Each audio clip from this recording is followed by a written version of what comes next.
Mark 2 is one of the best machines that I would say that we have got on our soil. Mark 2 technology is going to be much better than Rafale technology. We should have replaced Jaguars 20 years back.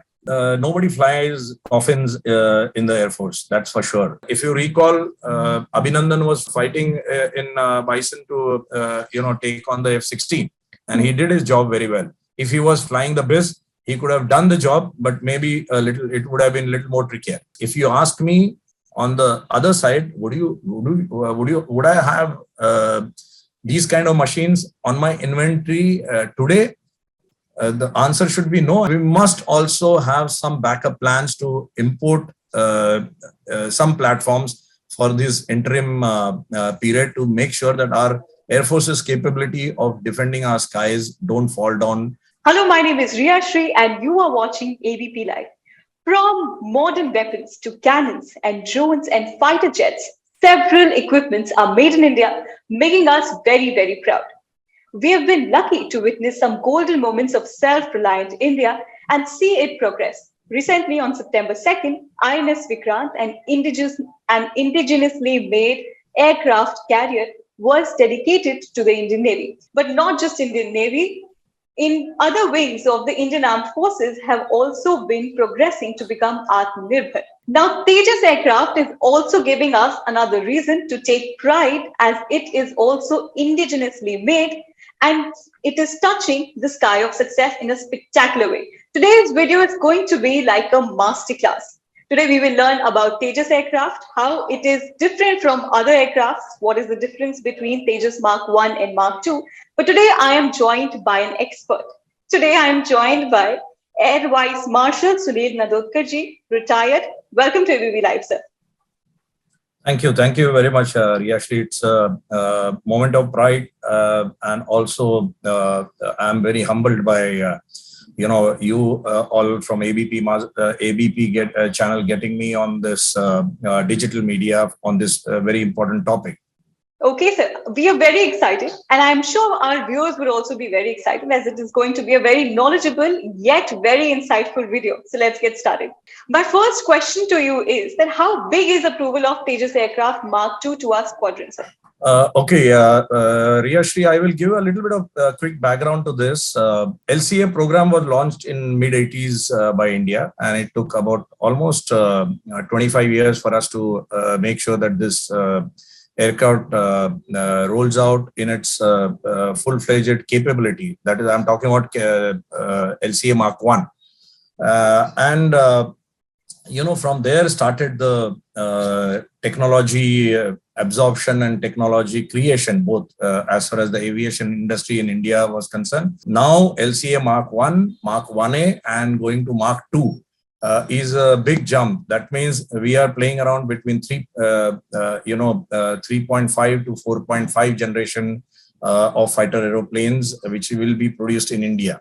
That's a big step as far as our aviation industry goes, as far as our capability build-up goes, and as far as our ancillary industry, which is associated with aviation technology, goes.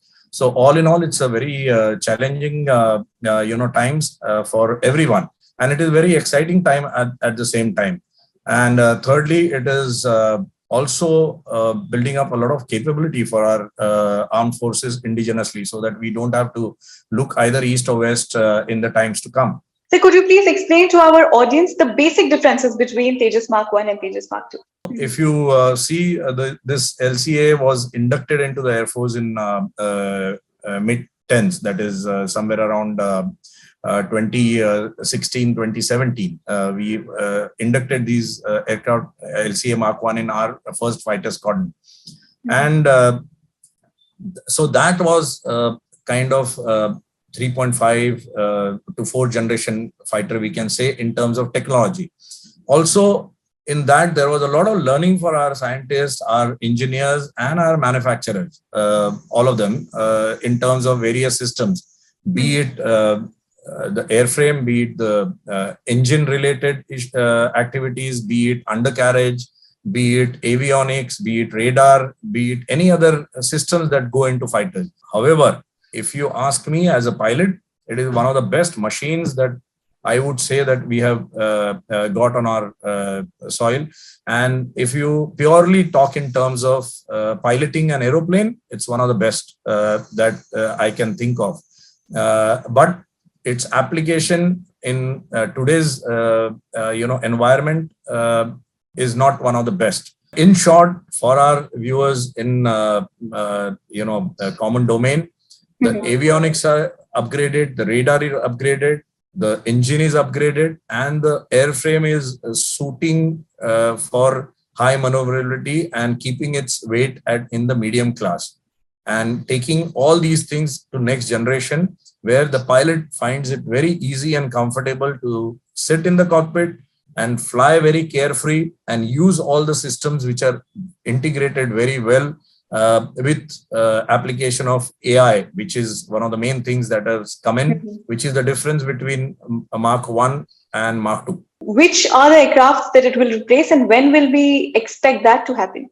Okay, as far as the replacement is concerned, we are already, desperately trying to get our numbers up. And first and foremost, LCA is going to replace MiG-21s. Then subsequently, we have aircraft which are inducted in late 70s and early 80s, that is Jaguar, Mirage 2000, and MiG-29s. So these three platforms over a period of next 10 to 15 years are going to be replaced by LCA Mark 1, Mark 1A. My next question was about the Jaguar aircrafts only, one of the oldest. Yeah. And when will that happen? Like, is there any time? See, again, see, it's like this. If you ask me, we should have replaced Jaguars 20 years back. But was it possible? It was not possible because of many constraints. Our economic status, our spending, overall capital spending for all the three defense services. So practically, if you ask me, it was not possible. Again, we being India, we have upgraded Jaguars 3 times. So that means the ones which came in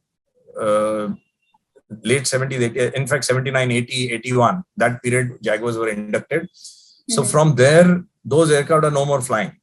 So from there, we have upgraded twice over. That means, the entire platform, except for the airframe and the engine, everything has been upgraded in that platform. So the platform has become more capable in terms of its role of deep penetration strike. So I think by between 2035 to 2040, Jaguar, all the Jaguar squadrons should be wound up and should be replaced by LCA Mark 1A and Mark 2. Now that we're talking about replacements and differences, MiG-21 aircrafts have made headlines for various reasons. I've read those, and I'm sure you did too. I would first ask you to explain to our audience how MiG-21 is different from MiG Bison, as in basic differences. Yeah, basic difference. See, the airframe of the last MiG-21 that came before the Bison upgrade took place was MiG-21 BIS. Okay, the first one which came was Type 77, which came in early 60s, then or mid 60s, and then came the Type 96, then came MiG-21 BIS. Okay, now some change in engine technology over a period of time was introduced into this. So the first aircraft which came MiG-21 to the MiG-21 BIS, there were changes in engine on these platforms. There were changes in radar, changes in avionics. But airframe more or less remained same. The things like ejection seat was a little more modern as compared to the ejection technique, that canopy, stuff like that was changed. So suffices to say that the platform kept upgrading in all respects. If you recall, Abhinandan was fighting in Bison to take on the F-16, and he did his job very well. So that was a difference between, and of course, if he was flying the BIS, he could have done the job, but maybe it would have been a little more trickier. Sir, as much as I've read about you, I've got to know that you have also flown MiG-21, and it was termed as flying coffin at some point of time. So, First of all, I would want to know, how was your experience flying it? And what would you say to the audience who read such message and post? Is there anything like it? What was it like? Okay. First of all, nobody flies coffins in the Air Force. That's for sure. Nobody flies coffin. As a pilot, when I sign the aircraft, as a captain of the aircraft, because since there is only most of the fighters have got one seat, and captain always signs for the aircraft, even if there are more than one seat. It's my responsibility to make sure that what machine I fly is fully serviceable to get airborne. And it is the responsibility of the engineer to make sure that it is fly-worthy when he hands over the machine to me. So therefore, this analogy of flying machine to a coffin is absolutely poor thought process. Whosoever is talking about these things.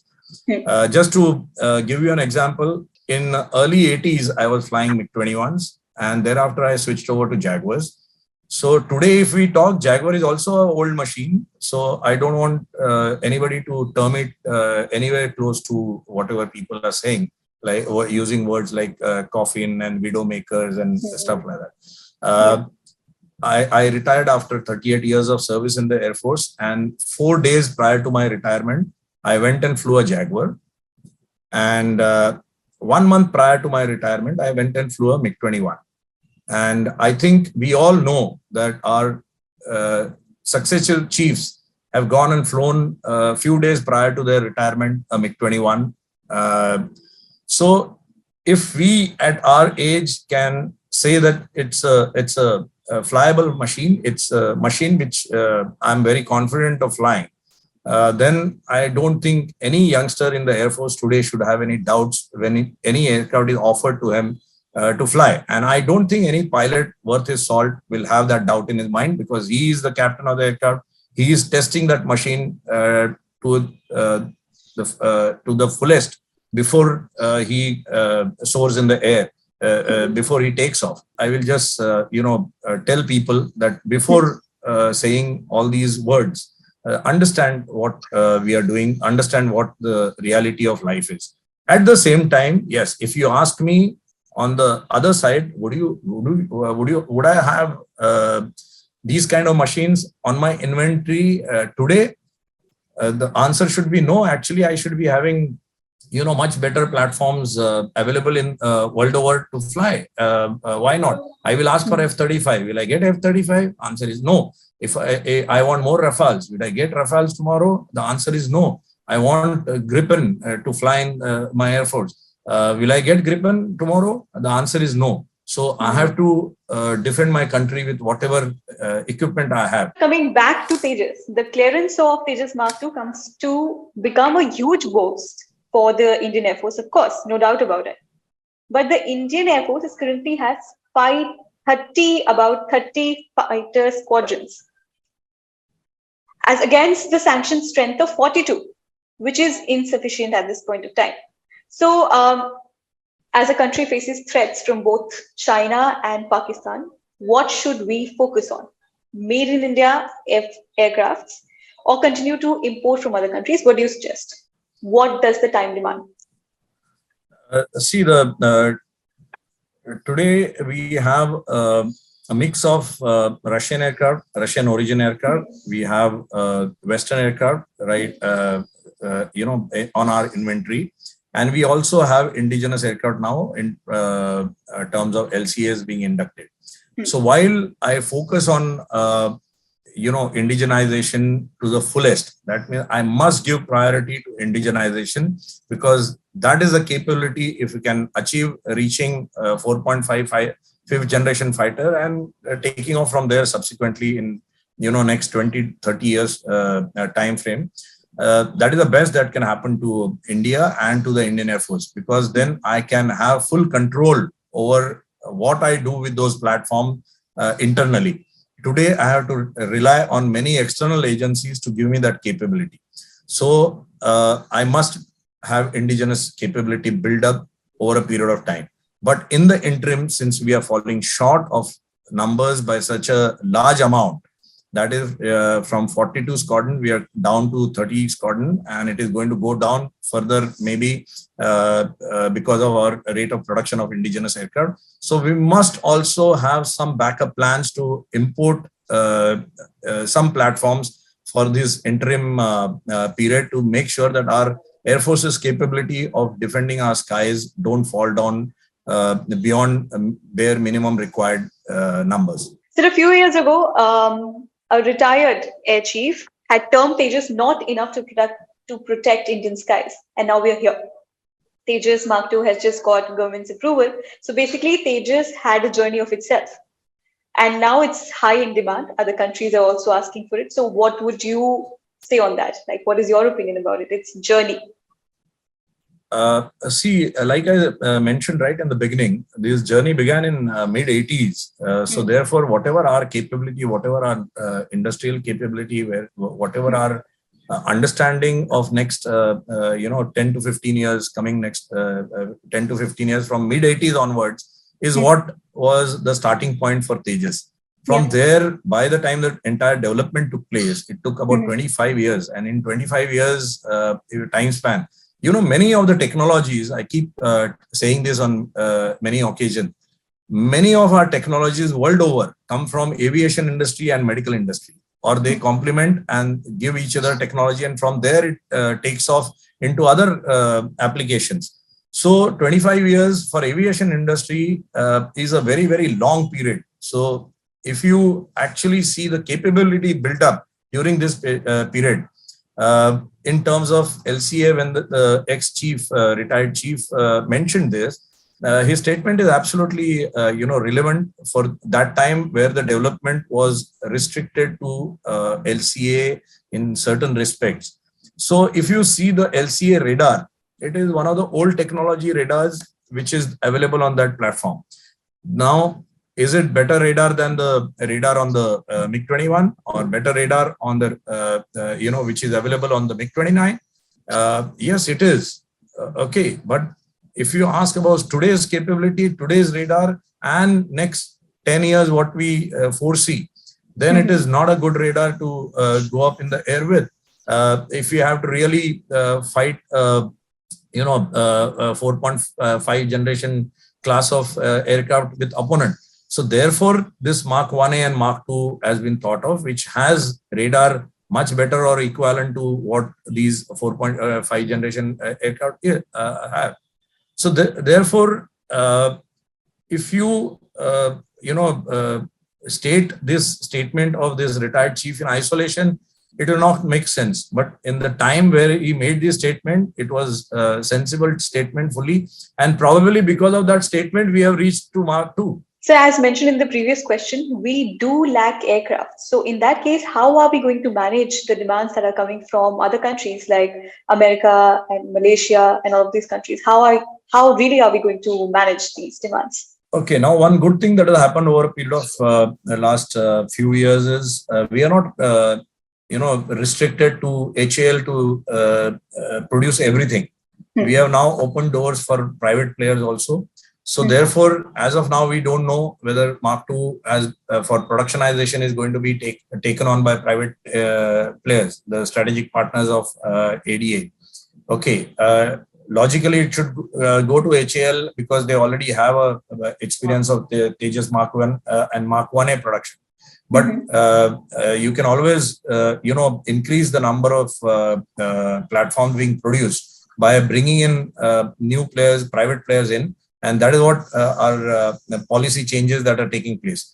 So therefore, idea is to enhance the production number, which helps not only indigenous requirement, but also the export requirement. And good that we have showcased these platforms outside and a lot of countries have shown their interest. So we know roughly what is going to be our production requirement. So accordingly, we can increase the production. If you ask in next 2 years or 3 years, is it going to happen? No, it is not going to happen in next 2 to 3 years. But if you ask me in next 5 to 10 years, is it going to happen? It will definitely happen. Biggest pro of indigenous platform is that in-house, we can do whatever we want to and develop it further very easily. Coming from outside, costs are high, going to be high. We are going to be limited. So all these things are, has to be seen in those lines. So there are two aircrafts which have created buzz, as in news terms, a lot of buzz they have created. One is Tejas and another is Rafale. So for our viewers, I would want if you could just clearly disseminate that what are the roles of both Tejas and Rafale, and quickly tell us the qualities of both. Both these platforms are multi-role platform, fully capable of doing whatever spectrum of roles that Indian Air Force wants them to do as a fighter aircraft. That means, just to say that it can do air defense roles to the full, it can do ground attack role to the full capability, and it can do swing role. That means it can have a combination of ground attack and air defense role. That is the full-fledged capability of Rafale and Tejas Mk2 and Mk2. Tejas Mk1 falls a little short. So therefore, Tejas Mk2 will be probably ahead of Rafale in terms of its capability, weapon carriage. Mk2 will be a little better, much ahead, because Rafale technology is also old technology as of now.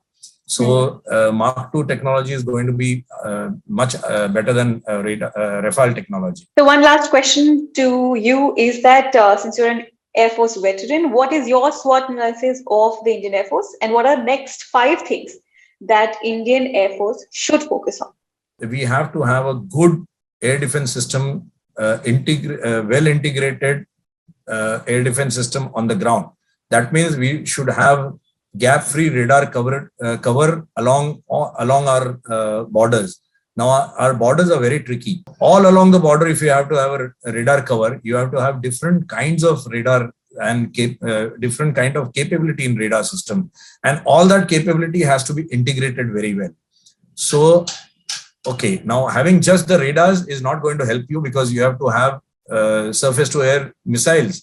If the radar picks up the target and there is no aerial platform to defend against that target, then you have to take them on with missiles. So those missiles of various kinds, okay, long range missiles, medium range missiles, very short range missiles, and